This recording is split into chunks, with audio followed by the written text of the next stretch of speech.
So a man attacks me online and accuses me of being a gold digger and tells me to go eat a DIC, you know what? And it's under a 1:14 clip, and I'll show it here.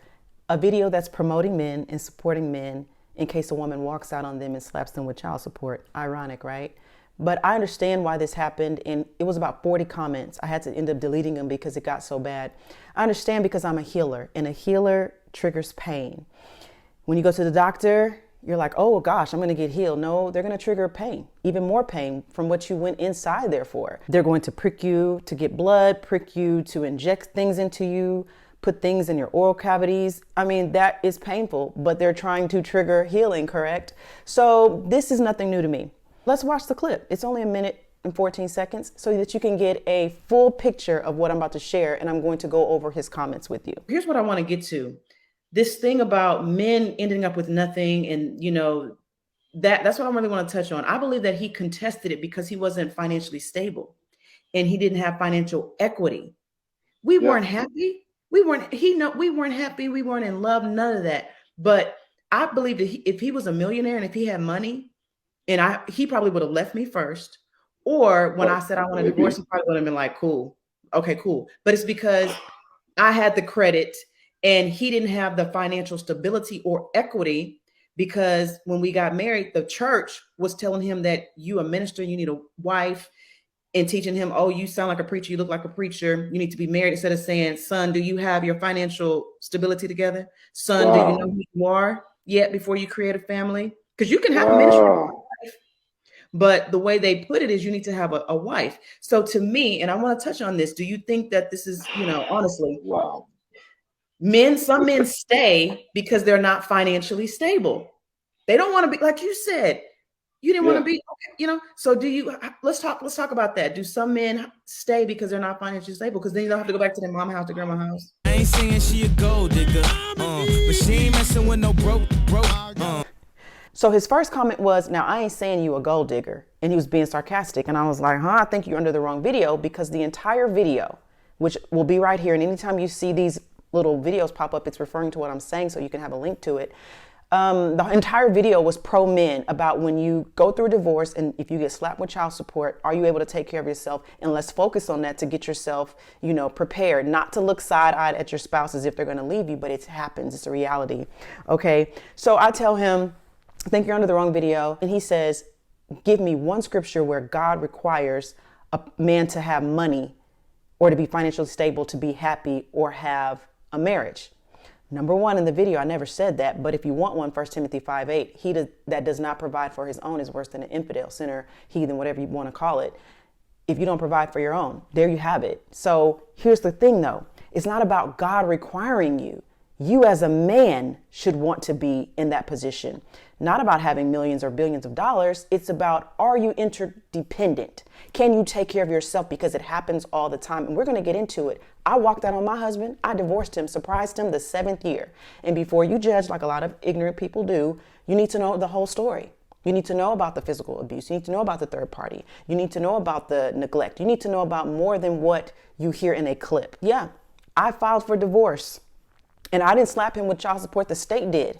I didn't know anything about that. They made him pay it. Coach Chad was sharing his experience about how men often are left with nothing when they go through a divorce and then they're hit with child support. That's what we're talking about.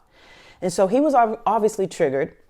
And I'm going to read some of his comments to you and what he said. After I told him the scripture that he asked for, what was his reply? Onward! I mean, he got his spear and he just went on the attack. And I was like, L, let's call him L because his name starts with an L. I was like, the entire video is in support of you. The entire video is lifting you up and making sure that you're in a position to be interdependent if those things happen to you. So you don't have to go end up in your dad's basement like Coach Chad did. You don't have to end up on 3 lawn chairs sleeping in the basement like he did. And I did another video, God help me pay my child support, where I was encouraging men, especially good men that want to pay, they're struggling to pay, to show them how about manifesting money. So everything I do is pro men. This is how I know these men are being triggered and they're hurt and they're projecting on me, because go back and watch all of my videos. They're pro men and women too. For the women, this video, God, send me a husband to help me pay my bills. teaching women not to be so powerless and to empower themselves to be able to take care of yourself. It is everybody's human right to be able to take care of yourself and have your own in case death happens, in case somebody walks out on you, somebody divorces you, somebody slaps you with child support. And then I encouraged him, can you go watch the whole video? That way you get a bigger picture. You know, I'm still loving light. I hadn't brought out the stinger yet. I was still loving light. And no, he didn't even respond to that. He just kept going. Okay. So he says, so the vows of marriage mean nothing to you. That's why your marriage failed. And I was like, wow, this man is good. He was actually there 12 years ago and I've never even seen him. I don't even know him, but he was there. He must have read my book in a minute and 14 seconds to know why my marriage ended in divorce, why I left a physically abusive man, a man who had a third party involved. There's 911 calls documented, pictures and photos. Wow, he's really good to know that in a minute and 14 seconds, right? And the simple fact that we weren't supposed to be together. I mean, I think we only came together to have my 2 kids. That's it. We did not love each other. We were not in love with each other. The church had a lot, to do with that.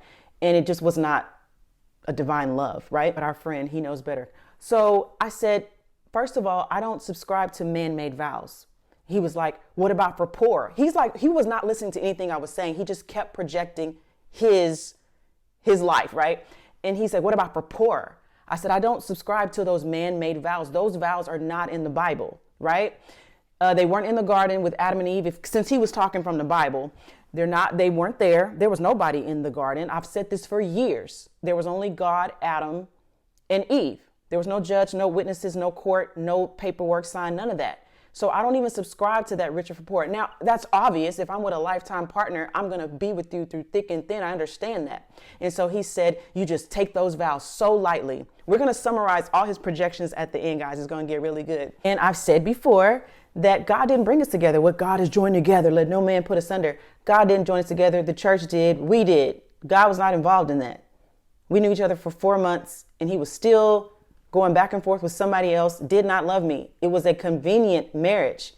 He was a pastor starting out at a young age and needed a first lady, and I looked the role, played the role. I can sing, I can play the piano. She's a better fit than the one that, Then he says, you're a victim then. Oh, then you must be a victim. Really, sir? No, I'm not a victim. I'm sitting here. I'm alive. I got out. How does that make somebody a victim? So again, he's projecting. Then he shouts out, my wife beat me. There it is right there. So, he's just revealing his pain. This is why we got to heal the pain. If you don't heal the pain, you will project the pain. Then he goes, why should I believe you? I don't care if you do. I don't even know you. I just met you like 30 seconds ago and I don't even know you, right? And he says, get your dirty ASS laundry off my timeline. Though he's in my comment section. What? Then he goes, you're not successful. It's funny now. I'm like, what is going on? And I'm like, what are you talking about? I'm the only one in these comment sections. I said, I just posted the video like 2 minutes ago. And you're probably the only one because anybody else that has seen it is emotionally intelligent enough and healed enough to either keep scrolling if they don't agree, or just to like it, or just keep going and say nothing. Or they're intelligent enough to go watch the full video on the YouTube. And then eventually I told him, it's unfortunate that you've come on my page to attack me and it's obvious that you need healing. But what's worse is you're racking up even more karma because you are attacking an innocent person whose intent. Guys, look at my videos. Just watch them. Not because I just want you to watch them. Just look at them. You know what I'm saying? The intent is always to help. It is always to lift people up. And I told him if I was on your page right now, you would get nothing but positivity from me.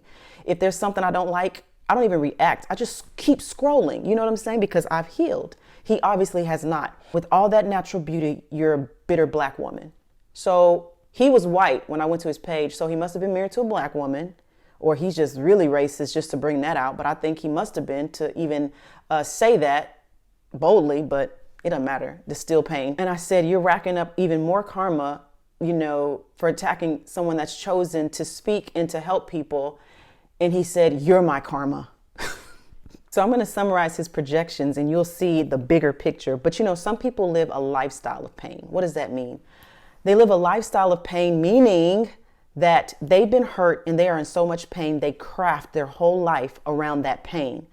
These are the type of people that go to work ready to tell the boss off, can't wait to snap at their coworker. She got one more time to say something to me. Just watch, just watch. And then they go home and they're screaming at the kids, yelling at the kids, get your socks up, you know, all that kind of energy. And then when they go to the post office, they're snapping at the clerk. When they go to the grocery store, they're, slamming things and getting upset about prices and change wasn't right. And they're just being so rude to people, right? These are people that have a lifestyle of pain. They built their whole life around one thing that happened when they were 14, when they were 22, or several things, right? And we're not talking about isolated events where you just got into traffic and somebody jumped in front of you and you cussed or you got upset and angry. We're talking about lifestyle. Like everything I do is there's pain behind it. How I handle the mail clerk outside, how I handle my neighbor. I know somebody like that. Every time I call them, it's always something. Yeah, I had to tell them something. I had to tell them off when I went here. And then when I was over here, and I know this person personally, and they just have a lot of pain that they haven't dealt with. So back to our friend, there's a whole series on this page under the prayers that we pray and how we pray and manifest things improperly. God help me to pay my child support in support of men. God send me a husband to help me pay my bills in support of men and women on that, so that pressure is not on men, to pay all her bills, where she should be empowered to be able to at least take care of herself, because people die, spouses get sick, and spouses leave. That is a reality. I think with him, he couldn't wait to just spew that out on somebody, because that's how people are when they have a lifestyle of pain. I can't wait till I get to work. I can't wait till, they're ready to spew out their pain and their venom, their poison. If she sits in my seat one more time at church, I can't wait. You're complaining about the song selection. If they sing, I'm a friend of God, one more time. It's just negativity all day, every day. So for him to say you're a gold digger from a 1 minute and 14-second clip, where do you get that from? And this is how you know he's in pain, because the only way that statement would be true is if anything that I own and anything that I have, a man paid for, and they haven't. Everything I have, my house, my car, even my kids, they're mine. I made those. They're in my name. Everything. I'll wear the same purse until the handles fall off. I'm not a flashy person. I don't do the nails I only do all this when I'm doing a show or event or I'm recording. Other than that, I'm pretty chill, low key. I'm not flashy about anything. And anything I have, I bought. And when I do see someone, and I just thought about that when making this video, I've been divorced since 2010. Anybody that I was seeing in that time, I've never known what was in their bank account, ever. I've never asked, because I was always looking for a relationship, right? I just wanted to be with somebody. I didn't need to. I wanted to be with somebody. I've never known to this day what a man has had in their bank account. So that's why I know he's in pain. And I was trying to have an intellectual conversation. That's how you know he's in pain, because he wouldn't go look at the video. He wouldn't say, hey, and plus there's nothing to disagree with in the video. And so it's like he wouldn't try to have a conversation with me when I was trying to talk to him. He just kept talking about things that didn't relate to me, that didn't resonate with me. So I know that this was his life. And any intelligent, emotionally healed person would not form an opinion off of 1 minute and 14 seconds. You would want to watch the full video so that you can get the full content. He was so hurt, or just lazy and didn't want to go watch it, but he was so hurt. And obviously nobody's listening to him, because he feels like, well, I'm just going to go onto this girl's page and just tell her what I think about what she's saying, as if I was listening to him. I'm only coming here to express and show how we project our pain when we don't heal our pain. And he had no intentions of hearing anything I had to say. I just think that nobody listens to him. Maybe his ex-wife is not listening to him, or his ex-girlfriend, whoever did whatever to him.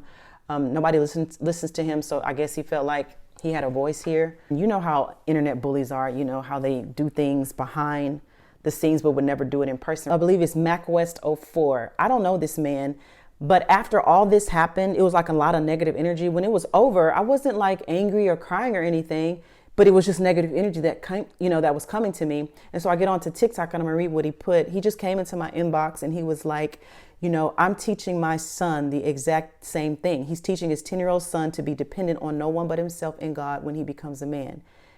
That's all I was saying. And that's all we're saying, is to be independent as people, because things happen. Look, this is my mug. And it says, life hits, finish it anyway. It is a spin off my book, Finish It, IamDorian.com, right? Life hits. Some people say it happens, life happens, but things happen. Life hits, you got to finish it anyway. That's a separate topic. But all I'm saying is life hit, things happen. And so he said, I'm teaching my 10-year-old son to be independent, keep speaking truth and integrity, and he's always encouraging me. And I don't even know this man. And so this always happens. Every time somebody attacks me, like 10 people will come behind that. And so I just want to give a shout out to MacWest04 on TikTok, because it happened right after that. And it just kind of, wash that negative energy away with some positive energy. I had to end up blocking the man, but because people will come after him and start going and being negative towards him. And I don't like that kind of stuff on my page. My whole page and platform is about positivity. I don't ever talk bad about people. And if I address a person, I won't even say their name. I'm not that kind of content creator. And so I didn't want people coming up, because that's happened before. Somebody says something and everybody's, talking about them. You know how that goes. And so I like when people go back and forth in an intelligent conversation and people are trying to get different perspectives, right? And so I was trying to tag Ricky. I'm like, come over here and get your boy, because he is coming after me. You know what I'm saying? He is going in hard. Told me to get his dirty, get my dirty ASS laundry off his timeline and he was going in. So, and I don't like to argue with men. Like, I don't like to get into debates and fights with men. I like to talk intelligently back and forth and share our differences, but not that that's why you probably broke. You probably a hobosexual. That's the new term that I've been hearing about men that, don't mind living off of a woman. And maybe he was a hobosexual. Maybe he was coming from bum energy, but I don't like to argue and go back and forth with men like that. So before I sum up his projections, let me show you how much of a gold digger I am not. Even in my own divorce, we didn't have anything together. Mostly everything was in my name except our 2 kids, right?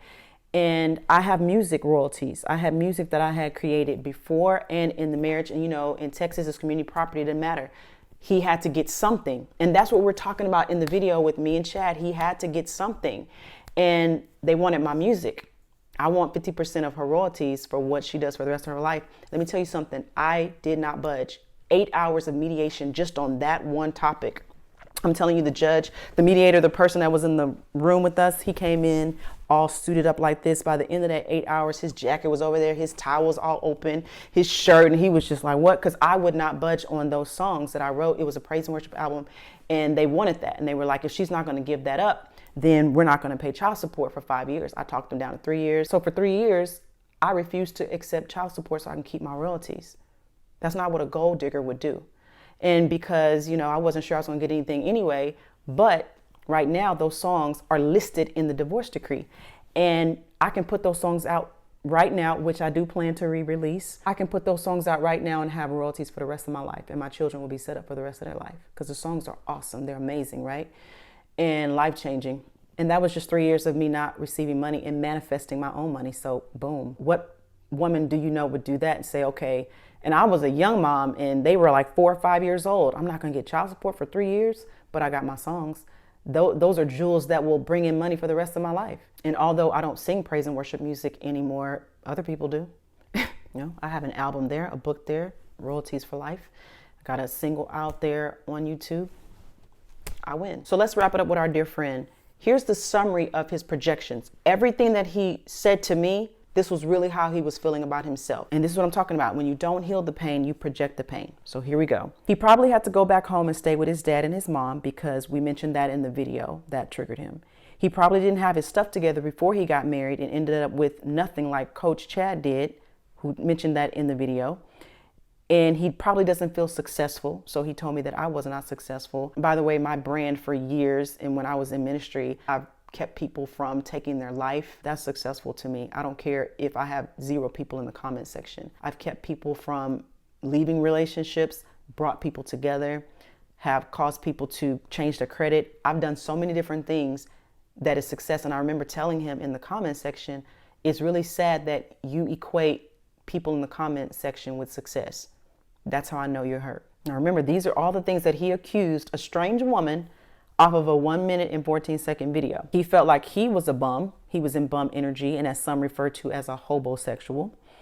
And he probably didn't mind living off of a woman. Maybe he felt like he was a victim. He felt like he was not a good provider for his family. And his ex-wife probably didn't take their marriage vows seriously, and maybe she left him because he wasn't making enough money or he wasn't making any money at all. we know that he is hurting and we just want to send him love. I send him forgiveness and send him healing and all that. We know that he's hurting because any high vibrational person, any healed, emotionally healed person is not going to come and attack a strange woman and tell her all the things that he thinks she is based off of a minute and 14 seconds. That's 74 seconds total. And then you come and you say all these things to this woman that you don't know. You know, and at the beginning, I gave him what he asked for. Give me a scripture. I gave you one, 1 Timothy 5:8. Anything that I said, he wasn't trying to hear it. And I know that. I knew that from the start, but I'm a healer. We're going to try to give you a chance, you know, one or two to like give you some love and give you some light and try to, you know, help you. Then after that, you can take this stinger right up your... I'm just playing. And this just confirms, as it always does, that I'm on the right track. A healer always triggers somebody's pain. And light always shines on darkness, and it doesn't feel good all the time. So this was actually part 3 of my series that I was doing, Heal the Pain. I've got 2 videos already. If I can put, 'cause you can only put 5 of those up there, or I'll put it in the description box. Heal the pain. This is why it's so important for us to heal the pain.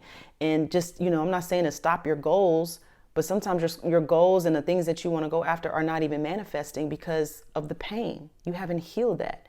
Take that time to go within and go watch my other 2 videos so we don't have to get into that here. We're here focused on L. And so either he did not know how to address his pain, or he just refused, and he would rather be bitter and angry and hold on to it instead of addressing it and dealing with it.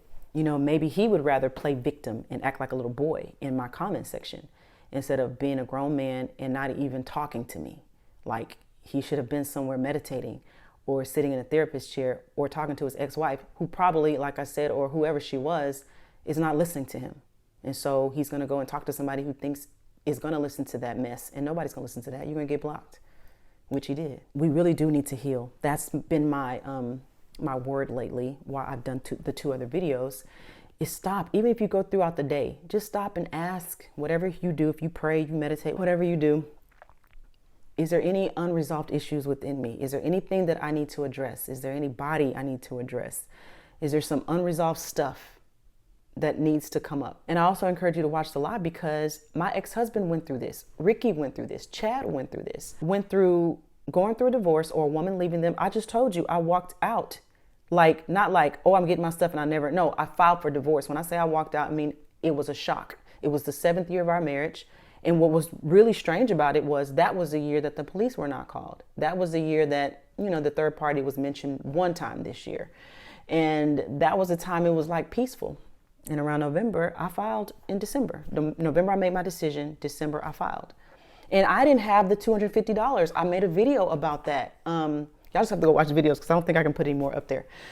I made a video about how I was not interdependent. I couldn't even file for divorce. There are people that are stuck in places they should not be, that are dangerous because they don't have the money. And that's what the whole point of this video, that was the whole point of that clip. Our whole live was about everybody, and it's for the Christians, Proverbs 31 woman, everybody can work and have, you know, their own money just in case something happens. And it's not about looking side-eyed, like I said before, at your spouse, like she may cheat on me. She may, no. We're just saying, how many times have you heard the story of, yeah, child, he just didn't come home after 20 years. He just called me and said, I'm not coming home. I want a divorce.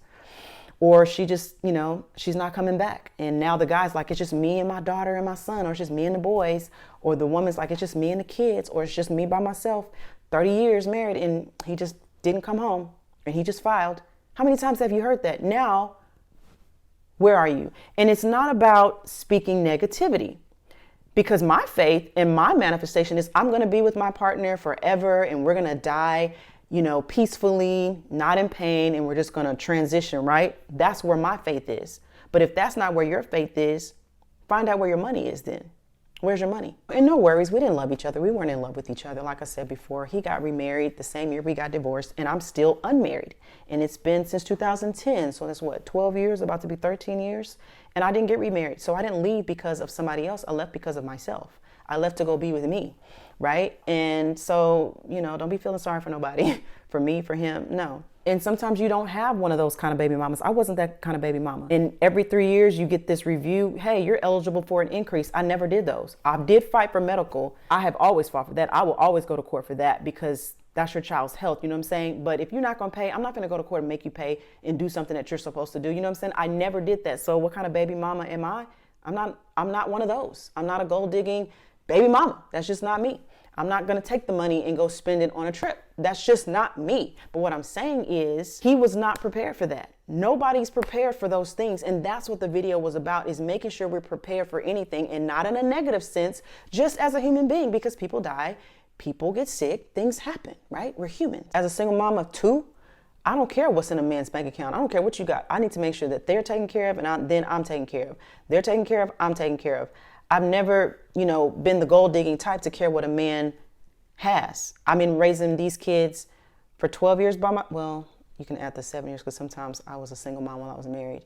So you can add those years too, sometimes, most of the times. And several times we had to go stay with my mom in the marriage, a couple times, 7 times. And I know a grown woman now, I know you do too. You know grown people that are living with their parents. There's nothing wrong with that. It's not about that, because like I said, we had to do that. But I'm talking about grown single people that are living with their parents and don't have jobs. And it's not about having millions. It's like, do you just have enough to buy toothpaste? Do you have enough to buy sanitary napkins as a woman? Like, basic needs is what I'm saying. That's all we're talking about. Is you don't have to have a lot of money to get married and to be happy, but you should want that for yourself, just for your own happiness and contentment. And if you have kids, that if something happens to the other person, will I be okay? Will we be okay? And if not, let's work on that. That's the whole point. So Elle, if you're watching out there, we all send you healing, love, and hope that you receive it some way, somehow, so that you don't have to go around spewing that bitterness. If you're watching out there, if you found another way to find me after I blocked you on Facebook, I really do. I send you healing, and I hope that you find it within yourself, that you forgive whoever has hurt you, forgive yourself, and I am not her.